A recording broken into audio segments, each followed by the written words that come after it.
ಪರಮ ಪಾವನವಾದಂತ ಕೈಲಾಸ ಶಿಖರ ಇದು. ನೋಡಿದೀರಾ, ಎಷ್ಟೋ ಮಂದಿ ಭಕ್ತರು ನಮ್ಮ ಕಷ್ಟವನ್ನು ಪರಿಹರಿಸುತ್ತಂದೆ, ನಮ್ಮನ್ನು ಉದ್ಧರಿಸುತ್ತಂದೆ ಅನ್ನೋ ಹಾಗೆ ಬೇಡಿಕೊಳ್ತಾ ಇದ್ದಾರೆ. ಅಂತವರ ಮನಸ್ಸಿನ ಕಾಮನೆಗಳನ್ನು ಈಡೇರಿಸುತ್ತಾ ಭಕ್ತ ಫಲ ಪ್ರದಾಯಕನಾಗಿ ಈ ಕೈಲಾಸಗಿರಿಯಲ್ಲಿ ಶಾಶ್ವತವಾಗಿ ನೆಲೆಯಾದವನು. ಇಂದು ಪರಮ ಪ್ರದೋಷ ಕಾಲ, ತುಂಬಿದ ಮಹಾಸಭೆ, ದೇವಾನು ದೇವತೆಗಳೆಲ್ಲ ಸೇರಿದವರಿದ್ದಾರೆ. ಆದ ಕಾರಣದಿಂದಲೇ ಮನಸ್ಸಿನಲ್ಲಿ ಹುಟ್ಟಿದಂತಹ ಭಾವನೆಗಳನ್ನು ವಿಸ್ತರಿಸುವುದಕ್ಕೆ ಅವಕಾಶ ಉಂಟು. ಹೇಳಿಕೊಳ್ಳುವುದು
ಮಹಾದೇವ, ನೀವು ನಡೆಸುವ ಸಭೆಯನ್ನು ಕಾಣಬೇಕೆನ್ನುವ ಹಾಗೆ ಬಂದಂತಹ ನನಗೆ ನೀವಾಡುವ ಮಾತನ್ನು ಕೇಳುವಾಗ ಸಂತೋಷವಾಯಿತು ಸ್ವಾಮಿ.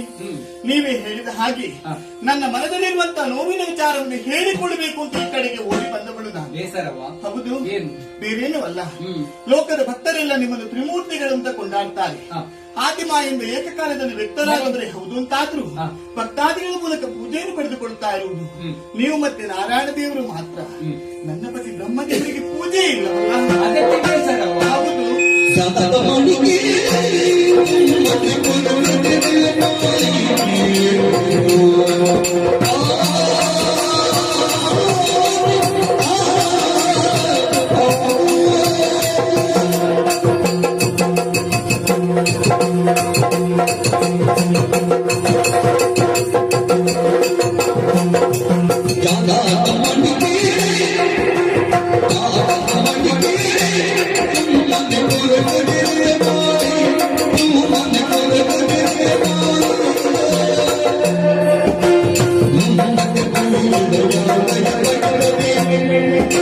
Manda